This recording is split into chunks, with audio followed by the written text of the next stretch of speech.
Do you ever look back at your life and think like, wow, I was really messed up in that phase, or like I was dating such an asshole in that phase, or like I was so unhealthy in my body in that stage. God, I was underweight, or I was, smoking like crazy. And yeah, usually it's those phases where you're really miserable, where you're doing a lot of drugs, or you're drinking a lot, or you're hanging out with people that make really bad influences on you.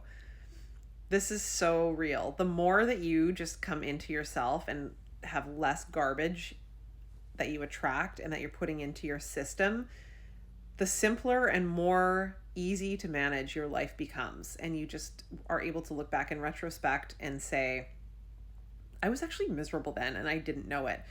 Most of the time, people don't have the balls to actually call you out on how miserable you are when you're in that phase too. And that's largely because you attract other people who share that pastime and that mentality with you. They're not interested in you improving yourself because that means that they don't get to be a scumbag with you anymore. Like, you lie down with dogs, you come up with fleas.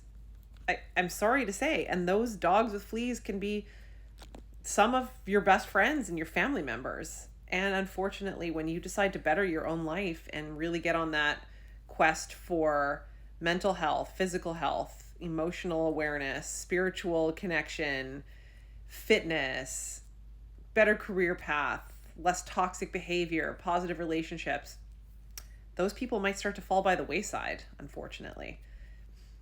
I've lost a few friends along the way on this sobriety journey, which has been over a year and a half, and I don't regret those losses because something comes to a natural death when it's no longer useful for you. And that's the difference of when you are sober and you have that clear mind. You're just like, actually, I'm choosing now. I'm not subconsciously choosing because I'm attracted to something and I'm attracted to dysfunction. I'm actually choosing how I want to spend those emotional chips and what has an impact on my mind. Like, I recently realized that I get really fucking stressed out by spending time with a family member that I'm very close to because they stress me out. Them being messed up and on substances really affects me, and I wouldn't sleep properly for a couple days after seeing them. Like, that's a huge bummer. But it's also like, okay, let's just admit this relationship isn't working for me anymore. If you think about it right now, there people in your life that you know are having this effect on you? What are some of the things that you can do in order to stop that from happening to you? What are some of the boundaries that you can put in place?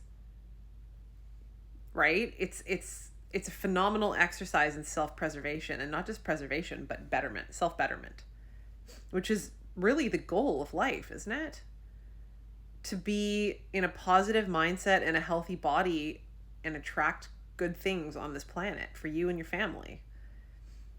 That wasn't happening to me for 20 something years when I was using substances and drugs and smoking and drinking like a fish and losing myself in all sorts of addictions. But it's happening now. Once you tap into it, it's hard to tap out.